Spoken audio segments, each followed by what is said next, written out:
প্রিয় দর্শক, ৭ ঘন্টার পর মোবাইল ইন্টারনেট ফেসবুক আবারও চালু হয়েছে। কিন্তু কেন চালু করা হয়েছে? এ নিয়ে কি বলছে বিটিএসসি কমিশন? যাই হোক, এই সম্পর্কে টোটাল বিস্তারিত আলোচনা করব। চলুন শুরু করা যাক। বাংলাদেশে মোবাইল ইন্টারনেট ৭ ঘন্টা বন্ধ থাকার পর আবারও সচল। কোটা সংস্কারের আন্দোলনের মধ্যে ২ সপ্তাহ বন্ধ ছিল ফেসবুক ও মেসেঞ্জার। বুধবার সেগুলো চালু হলেও দুদিনের মাথায় শুক্রবার দুপুর 12:30টায় পর থেকে ফের ফেসবুক বন্ধের অভিযোগ করেন ব্যবহারকারীরা। ফেসবুক সচল হলেও মোবাইল ইন্টারনেট দিয়ে চলছে না টেলিগ্রাম। তবে বন্ধের সময় ব্রডব্যান্ডের ইন্টারনেট ব্যবহার করে এসব অ্যাপ ব্যবহার করা যাচ্ছিল।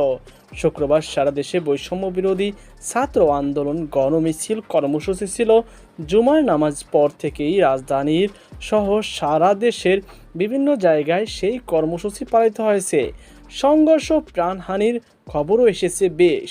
ফেসবুক বন্ধের বিষয়ে বাংলাদেশ টেলিযোগাযোগ নিয়ন্ত্রণ কমিশন ভাইস চেয়ারম্যান মোহাম্মদ আমিনুল হক রাতে গণমাধ্যমকে বলে, কেন বন্ধ ছিল বা কোন কারিগরি ত্রুটি ছিল কিনা সেটি জানার চেষ্টা করেছিলাম, কিন্তু অফিস বন্ধ থাকায় জানতে পারিনি। এর আগে দুপুরে তিনি জানান, ফেসবুক বন্ধের কোনো নির্দেশনা তারা পাননি বা বন্ধের নির্দেশনাও দেননি। কোটা সংস্কার আন্দোলনকে কেন্দ্র করে সহিংস শুরু হলে 17 জুলাই রাত থেকে মোবাইল ইন্টারনেট এবং 18 জুলাই রাতে ব্রডব্যান্ড ইন্টারনেট বন্ধ হয়ে যায়। 5 দিন পর 23 জুলাই ব্রডব্যান্ড ইন্টারনেট সংযোগ সীমিত পরিসরে ফেরে। 10 দিন পর 28 জুলাই মোবাইল ইন্টারনেট চালু হলেও বন্ধ ছিল মেটার প্ল্যাটফর্ম ফেসবুক, মেসেঞ্জার, হোয়াটসঅ্যাপ ও ইনস্টাগ্রাম। এছাড়া টিকটকও বন্ধ রাখা হয়।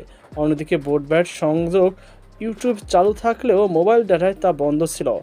31 জুলাই দুপুরের পর সামাজিক যোগাযোগ মাধ্যম চালু হয়। প্রিয় দর্শক, এ নিয়ে গুঞ্জনও কম চলে না।